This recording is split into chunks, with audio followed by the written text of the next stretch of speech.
नमस्कार, मैं अर्चना शर्मा चढ़ती कला टाइम टीवी देख रहे हैं सभी दर्शकों का स्वागत करती हूं। आप देख रहे हैं टॉप न्यूज। प्रधानमंत्री नरेंद्र मोदी आने वाले दिनों में पश्चिमी उत्तर प्रदेश में कई रैलियों और रोड शो के साथ एक अभियान कार्यक्रम आयोजित करने के लिए तैयार हैं। प्रधानमंत्री पहले ही मेरठ, सहारनपुर और पीलीभीत में 3 रैलियों को संबोधित कर चुके हैं। पीएम मोदी ने यूपी में रैली की शुरुआत मेरठ जिले से की थी। वहीं अब पीएम 19 अप्रैल को अमरोहा से कम 4 और रैलियों को और एक रोड शो को संबोधित करने के लिए तैयार हैं। इसके बाद 22 अप्रैल को पीएम मोदी फिर से उत्तर प्रदेश के दौरे पर होंगे। इस दौरान प्रधानमंत्री अलीगढ़ और हाथरस लोकसभा के प्रत्याशियों के पक्ष में अलीगढ़ में एक बड़ी रैली करने वाले हैं। इसके 3 दिन बाद फिर पीएम यूपी के दौरे पर आएंगे और एक दिन में 5 लोकसभा सीट के लिए 3 रैलियां करेंगे, जहां 26 अप्रैल को दूसरे चरण में मतदान होना है। बता दें कि 2019 में बीजेपी जिन 16 लोकसभा सीटों पर हार गई थी, उसमें अमरोहा भी शामिल है। 25 अप्रैल को बरेली, आंवला और शाहजहांपुर में भाजपा उम्मीदवारों के लिए पीएम मोदी की एक और रैली होने की उम्मीद है। इसके बाद 26 अप्रैल को बरेली में एक रोड शो होगा। बरेली में भाजपा ने अपने मौजूदा ओबीसी सांसद और पूर्व केंद्रीय मंत्री संतोष गंगवार को बदल दिया है, जो लगातार 8 बार जीते थे और बीजेपी कोई जोखिम नहीं लेना चाहती। उसने यहाँ भी पीएम मोदी के रोड शो की योजना बनाई है। मुख्यमंत्री योगी आदित्यनाथ भी वहाँ रैली कर चुके हैं।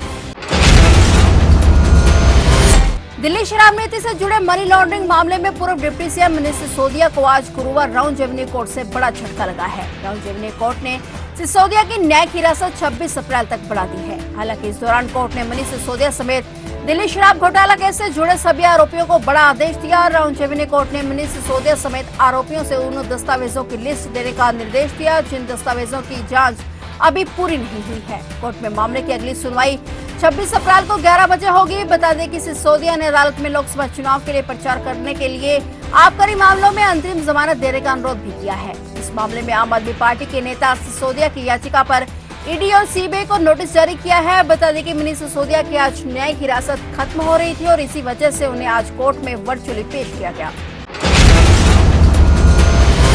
हरियाणा पुलिस द्वारा 29 दिन पहले शंभू और खनौरी बॉर्डरों से गिरफ्तार किए गए किसानों की रिहाई को लेकर आखिर बड़ा बवाल हो गया है। हजारों किसानों ने पुलिस की रुकावटें तोड़कर मेन शंभू स्टेशन को अनिश्चितकाल के लिए जाम कर दिया है। इस कारण 1 दर्जन से अधिक ट्रेनों को रद्द और 2 दर्जन से अधिक ट्रेनों के रूट बदलने पड़े हैं। यदि यह मसला हल न हुआ तो आगामी दिनों में भारी परेशानी होगी, क्योंकि शंभू रेलवे स्टेशन के साथ पूरा उत्तरी भारत जुड़ता है। संयुक्त किसान मोर्चा, गैर राष्ट्रीय और किसान मजदूर मोर्चा के नेताओं का कहना है कि जब तक हरियाणा सरकार किसान नवदेव सिंह, अनीश खटखड़, गुरकीरत सिंह और अन्य को रिहा नहीं करती, तब तक शंभू रेलवे स्टेशन पर निश्चितकालीन समय के लिए धरना जारी रहेगा। इसकी जिम्मेदारी सीधे तौर पर हरियाणा की होगी।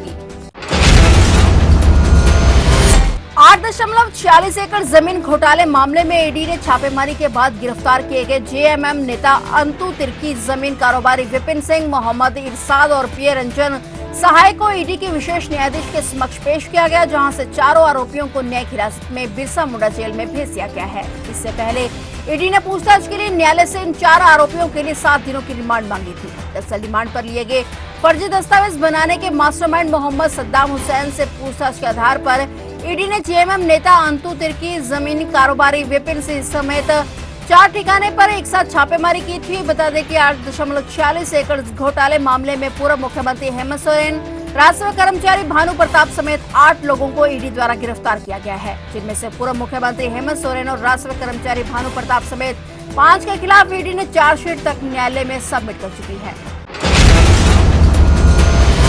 मशहूर बिजनेसमैन राज कुंद्रा पर एक बार फिर से मुसीबतों का पहाड़ टूट पड़ा है। ईडी ने कहा है कि उनसे धन शोधन की जांच के सिलसिले में अभिनेत्री शिल्पा शेट्टी और उनके पति राज कुंद्रा के पुणे में एक बंगले और शेयर समेत करीब 98 करोड़ रुपए की संपत्ति कुर्क की गई है। यह मामला बिटकॉइन के इस्तेमाल के जरिए निवेशक निधि में धन शोधन से धोखाधड़ी से जुड़ा हुआ है और कुर्क संपत्ति में अभी शेट्टी के नाम पर जुहू मुंबई में एक रिहायशी फ्लैट और कुंद्रा के नाम पर पुणे में एक रिहायशी बंगला और इक्विटी शेयर शामिल हैं। उसने बताया कि 97 करोड़ 79 लाख रुपए की इन संपत्तियों को जब्त करने के लिए धन शोधन रोकथाम कानून के प्रावधानों के तहत एक अस्थायी कुर्की आदेश जारी किया गया है। ईडी ने बताया कि कुंद्रा के पास अब भी 285 बिटकॉइन है, जिनकी कीमत अभी 150 करोड़ रुपए से अधिक है।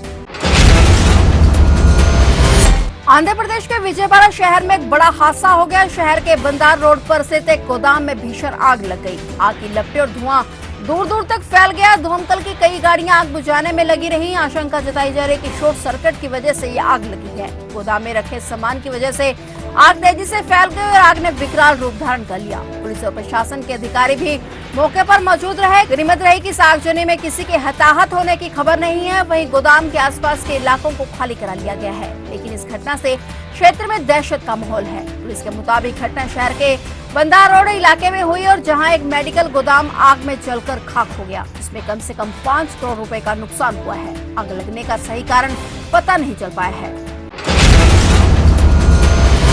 लोकसभा चुनाव के लिए पहले चरण की 8 सीटों पर कल यानी 19 अप्रैल को वोटिंग होगी। चुनाव के दौरान सुरक्षा व्यवस्था के पुख्ता इंतजाम किए गए हैं। भारी पुलिस फोर्स तैनात की गई है।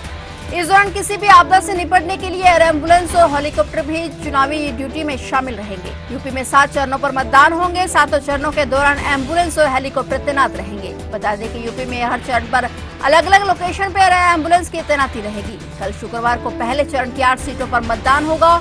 इमरजेंसी की स्थिति में एयर एम्बुलेंस के जरिए तुरंत मदद दी जाएगी। अर्धसैनिक बलों और पुलिस बलों के लिए मेडिकल सहायता पहुंचाने में मदद मिलेगी। इसके लिए यूपी शासन ने वित्तीय मंजूरी दे दी है। बता दें कि लोकसभा चुनाव के पहले चरण की 102 सीटों में सबसे ज्यादा तमिलनाडु की 39 सीटें हैं, जहां वोटर उम्मीदवारों की किस्मत का फैसला लेंगे। इसके साथ ही राजस्थान की 12, उत्तर प्रदेश की 8, उत्तराखंड, महाराष्ट्र की 5, अरुणाचल प्रदेश, मणिपुर, मेघालय की 2-2, बिहार, असम की 4-4, छत्तीसगढ़, मिजोरम, त्रिपुरा, जम्मू कश्मीर, अंडमान निकोबार, लक्षद्वीप और पुडुचेरी की 1-1 सीट पर मतदान होगा। इसके अलावा मध्य प्रदेश की 6, मिजोरम, पश्चिम बंगाल की 3 सीटों पर वोटिंग होगी।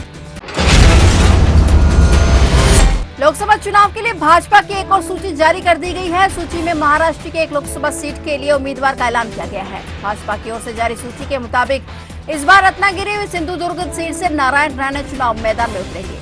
भाजपा की 13वीं लिस्ट में बीजेपी ने आधिकारिक तौर पर ऐलान कर दिया है कि महाराष्ट्र की रत्नागिरी सिंधुदुर्ग लोकसभा सीट से नारायण राणे पार्टी के उम्मीदवार होंगे। पहले रत्नागिरी सिंधुदुर्ग लोकसभा सीट पर शिवसेना शिंदे गुट के नेता भी दावेदारी कर रहे थे, लेकिन अब ये रत्नागिरी सिंधुदुर्ग लोकसभा सीट शेयरिंग में बीजेपी के खाते में आई है और इसी के साथ अब रत्नागिरी सिंधुदुर्ग लोकसभा सीट को लेकर चल रही खींचतान भी खत्म हो गई है। शिवसेना शिंदे गुट की तरफ से दावेदारी वापस ले ली गई है। उदय सामंत के भाई किरण सामंत वहां से चुनाव लड़ना चाह रहे थे और अब उन्होंने अपना नाम वापस ले लिया है। अब यहाँ से नारायण राणे बीजेपी के उम्मीदवार हैं।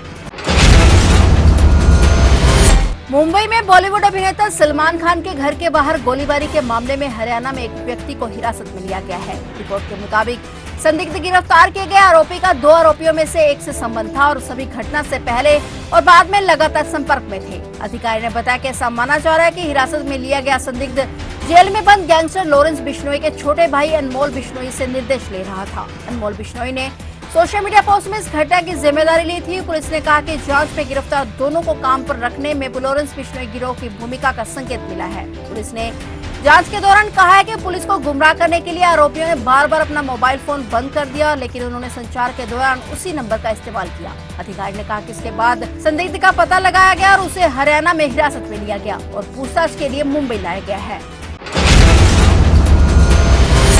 डब्ल्यूएफआई के पूर्व अध्यक्ष और भाजपा सांसद ब्रजभूषण शरण सिंह यौन उत्पीड़न मामले की सुनवाई के लिए आज दिल्ली के राउंड रेवेन्यू कोर्ट पहुंचे। ब्रजभूषण शरण सिंह ने यौन उत्पीड़न मामले में आगे की जांच की मांग करते हुए एक आवेदन दायर किया। राउंड रेवेन्यू कोर्ट ने ब्रजभूषण शरण सिंह की अर्जी पर 26 अप्रैल तक के लिए फैसला सुरक्षित रख लिया है। गौरतलब है कि विश्व चैंपियनशिप पदक विजेता विनेश फोगाट और 2 अन्य पहलवानों ने डब्ल्यूएफआई के पूर्व अध्यक्ष ब्रजभूषण शरण सिंह के खिलाफ महिला पहलवानों ने यौन उत्पीड़न का आरोप लगाया था और उनके खिलाफ प्रदर्शन किया था। दिल्ली पुलिस ने ब्रजभूषण के खिलाफ मामला दर्ज किया था, लेकिन जुलाई में स्थानीय अदालत से उसे जमानत मिल गई थी। पहलवान ने उनके इस्तीफे और महासंघ को भंग करने की मांग कर रहे थे। दिल्ली के राउंड रेवेन्यू कोर्ट में अब इस मामले में 26 अप्रैल को सुनवाई होगी।